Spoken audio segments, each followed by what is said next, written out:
Les images de ce témoignage ne sont pas mes propres images, étant donné qu'en aucun cas, le gérant nous donne accès à notre film. Ce sont donc les images que vous pouvez trouver sur le YouTube du McCamey Manor. Le lien est dans la description. J'ai participé au fameux McCamey Manor. Vous savez, ce manoir de l'horreur. Un endroit où on se rend pour se faire une très grosse frayeur. C'est un endroit plutôt fait pour les amateurs de gore, ceux qui aiment les films d'horreur de type Saw, et qui se disent qu'ils aimeraient voir ce que ça fait en vrai. C'est une maison où on se rend pour se faire torturer en gros. Normalement c'est faux. Ce sont des acteurs qui nous infligent les pires horreurs que vous pouvez vous imaginer. Je n'ai absolument pas le droit de vous en parler.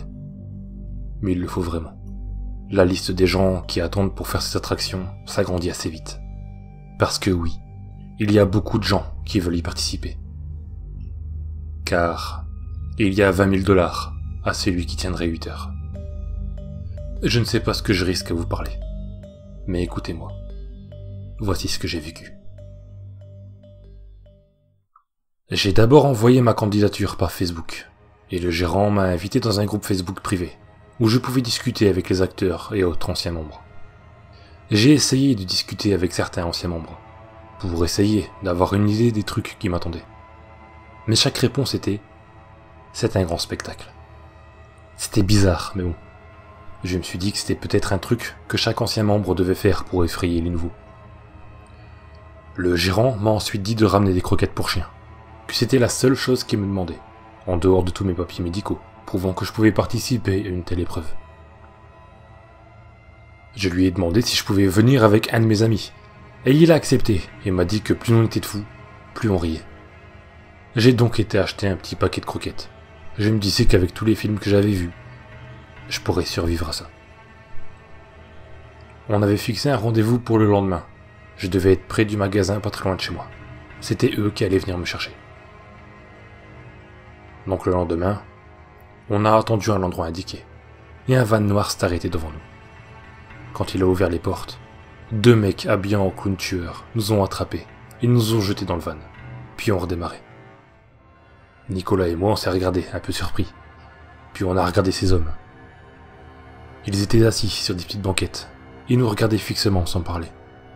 Je leur ai dit que c'était spectaculaire comme entrée, et ils m'ont répondu de fermer ma gueule. Ce que j'ai fait.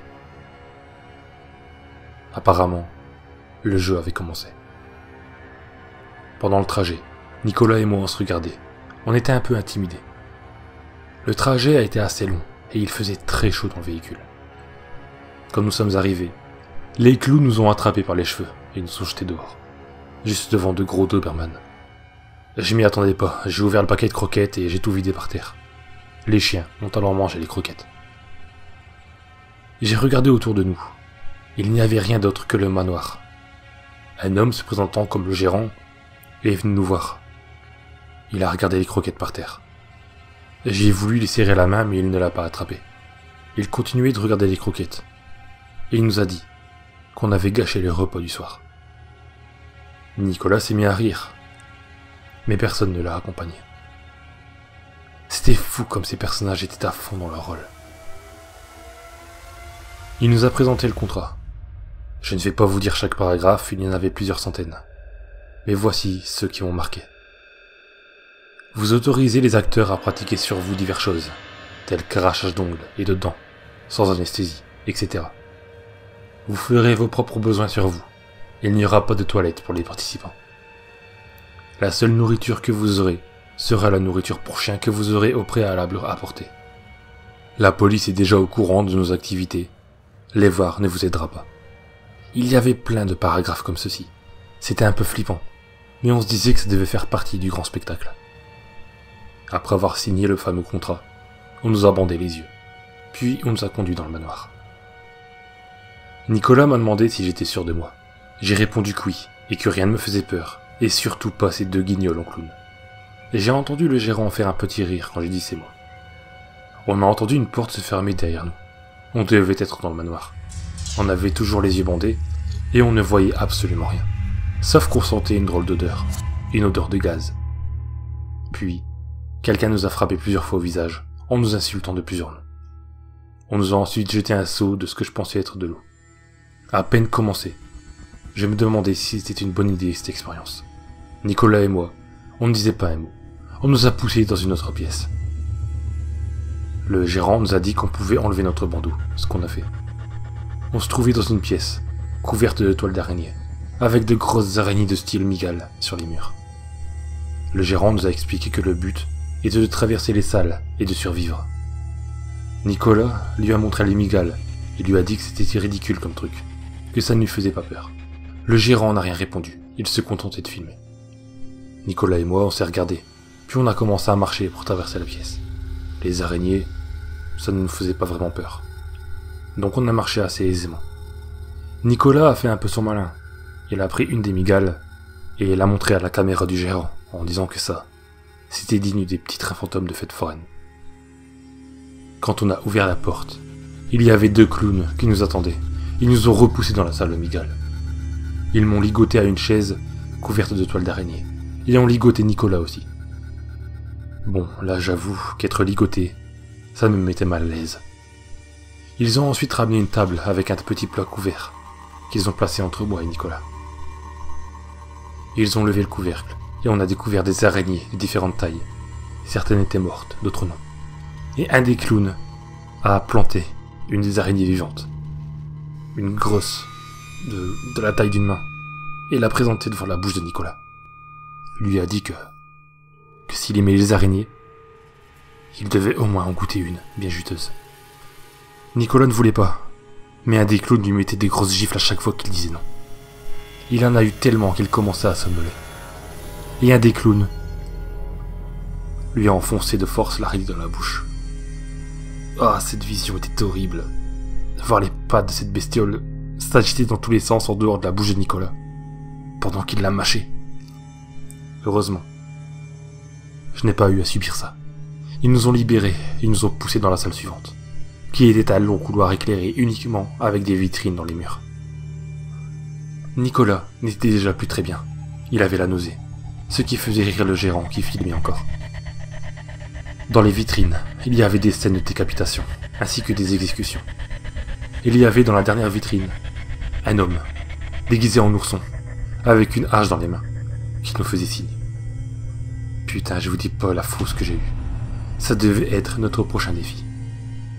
On a ouvert la porte, et on était encore dans un couloir. Sauf qu'une fille bizarre est venue vers nous. Elle était tachée de sang. Elle nous a hurlé de partir d'ici, qu'il tuait vraiment des gens. Puis, les lumières sont éteintes.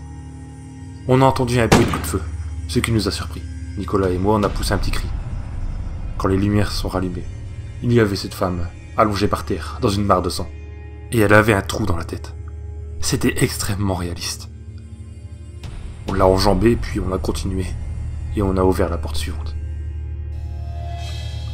Dès qu'on a ouvert cette porte, on a été frappé derrière la tête. Puis on nous a traînés par les cheveux pour nous amener dans un salon de coiffure complètement macabre. Les miroirs étaient tachés de sang. Les sièges étaient en bois, avec des liens pour attacher les jambes et les poignets. L'éclairage était sombre. Et l'odeur, elle était horrible. Ça sentait la merde en fait. Un homme nous a accueillis avec un gros sourire. Le truc, c'est qu'il portait un tablier plein de taches de sang, ce qui m'a fait peur. On savait que c'était faux, mais on commençait à oublier qu'on participait à un jeu. C'était tellement extrême, l'ambiance, tout. On s'est donc assis sur les sièges, et le coiffeur nous a attachés. Il a sorti des ciseaux et des scalpels. Puis il a commencé avec Nicolas, le pauvre. Il lui a complètement rasé le crâne, mais ensuite, il a dit que ce n'était pas assez court. Et c'est là que ça a commencé. Il a pris le scalpel. Et lui a entaillé le crâne. J'ai hurlé pour dire d'arrêter. Mais il continuait.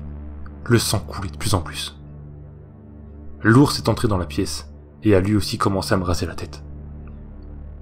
Une fois mon crâne sans un cheveu, il a frotté mon crâne avec la lame de sa hache.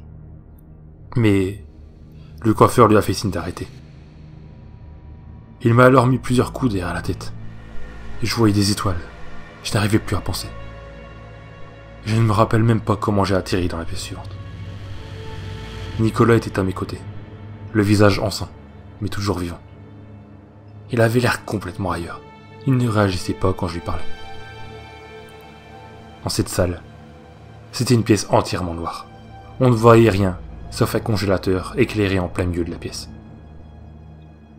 On n'a même pas eu le temps de réfléchir que l'ours m'a traîné à l'intérieur. Le froid était intense, ça m'a réveillé. Par contre, j'ai entendu Nicolas hurler. Je ne sais pas ce qu'il lui faisait car ils avaient refermé le congélateur, il faisait noir. J'ai dû rester comme ça, je sais pas, au moins une demi-heure. Je n'avais plus de notion du temps. J'avais mal partout. Le froid commençait à me brûler. Quand ils ont ouvert, j'étais ébloui. J'ai vu un clown et l'ours qui m'ont soulevé du congélateur et m'ont jeté sur le sol en béton. Il n'y avait plus Nicolas.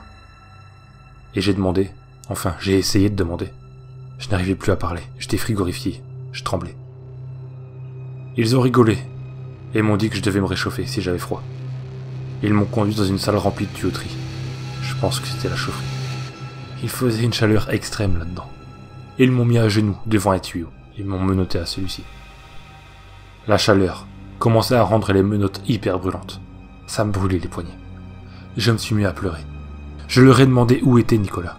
Ils ont ri et ont dit que je le reverrais tout à l'heure, qu'ils se préparaient pour notre rencontre.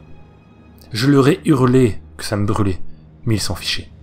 Je les entendais dire à la caméra que maintenant que je m'étais fait une belle coupe, il me fallait une belle dentition, que le dentiste m'attendait. Je crois qu'à ce moment-là, j'ai pissé dans mon pantalon. Ils m'ont détaché et m'ont conduit dans la pièce suivante. Une salle de dentiste sale, macabre elle aussi, avec les murs tachés de sang. Le fauteuil au centre inondé de sang et de pisse. Le dentiste m'attendait. Il était avec un costume lui aussi, taché de sang. Il était à côté d'une table remplie d'instruments rouillés. Le clown m'a attrapé et m'a attaché au fauteuil malgré mes hurlements. Le dentiste m'a installé un appareil pour laisser ma bouche ouverte. J'ai hurlé de plus belle. Je pleurais, mais rien à faire. Il continue. Le dentiste a pris une pince et il l'a placée dans ma bouche. Il a serré une de mes dents de devant et a commencé à tirer de toutes ses forces. J'ai hurlé. La douleur était intense. Jamais je n'avais eu mal comme ça. Je me suis évanoui. Je me suis réveillé plus tard. J'étais à table. Une grande table avec un très grand plat, couvert au milieu. Il y avait les clowns et l'ours qui étaient autour de cette table. Et ils ont soulevé à trois le couvercle. Et j'ai vu le haut de mon ami Nicolas. Le visage complètement défoncé, à coups de masse sûrement. Ses jambes n'étaient plus là. Il avait dû être découpé à la tronçonneuse si on regardait l'état du corps. J'ai hurlé et j'ai vomi. J'ai dit que je voulais arrêter. Ils ont ri et m'ont détaché, parce que je devais manger le corps. Mais j'ai pris un couteau, et j'ai attrapé le clown, et je lui ai mis le couteau sur la gorge. Et j'ai hurlé de me laisser sortir, sinon je le tuerais. Les lumières se sont aussitôt allumées, et une sonnerie a retenti. Le gérant m'a dit de me calmer, et m'a dit de me sauver en vitesse, et que si j'échappais au chien, j'étais libre de partir. Mais que je ne devais pas en parler à quiconque, sinon il y aurait des représailles. La porte de la pièce est ouverte. J'ai quand même planté le couteau dans le dos du clown pour être sûr de ne pas être suivi, au moins par lui. Puis j'ai couru. La porte menait à la sortie. J'ai couru aussi vite que je pouvais, malgré la douleur que j'avais. J'étais dans un immense jardin. Je courais vers des voitures. J'ai alors entendu les chiens me courir après. J'ai couru le plus vite possible, et j'ai atteint les voitures. Par chance, il y en avait une ouverte. J'ai grimpé dedans, juste à temps pour éviter les chiens. La clé était sur le siège passager. J'ai de suite démarré la voiture et je suis parti. J'ai roulé pendant plusieurs minutes, en hurlant. Quand j'ai vu dans le rétroviseur, un homme avec un sac en papier sur la tête. Et dans ses mains, une tronçonneuse. J'ai hurlé, il a démarré sa tronçonneuse. La seule chose que j'ai pensé à faire, c'était d'accélérer et de foncer dans un arbre. La force de l'impact était intense. J'ai senti la ceinture me briser quelques os. Mais je suis resté attaché. L'homme, lui, a plané contre le pare-brise. Sa tête était en sang. Mais il vivait encore. Il a essayé de sortir. J'ai alors fait quelque chose d'horrible. J'ai pris la tronçonneuse. et je l'ai démarré. Le type, toujours coincé dans le pare-brise, a essayé de crier, mais il n'y arrivait pas. J'ai planté la tronçonneuse en marche dans son dos. Ça l'a déchiqueté. Il est mort de suite. Je me suis vite sauvé de cet endroit ensuite. J'ai marché pendant longtemps, et j'ai trouvé une voiture qui a bien voulu me conduire loin de là. Bien entendu, je n'ai pas eu les 20 000 $ promis. Et je n'ai pas eu d'ennui avec la police. Et curieusement, tous les proches de Nicolas ont soudainement eu plein d'argent. Et ils ne me posaient aucune question sur sa disparition. Voilà mon témoignage. Il est rapide, et j'ai sans doute oublié plein de choses, mais voici le principal. Ne tentez jamais cette expérience.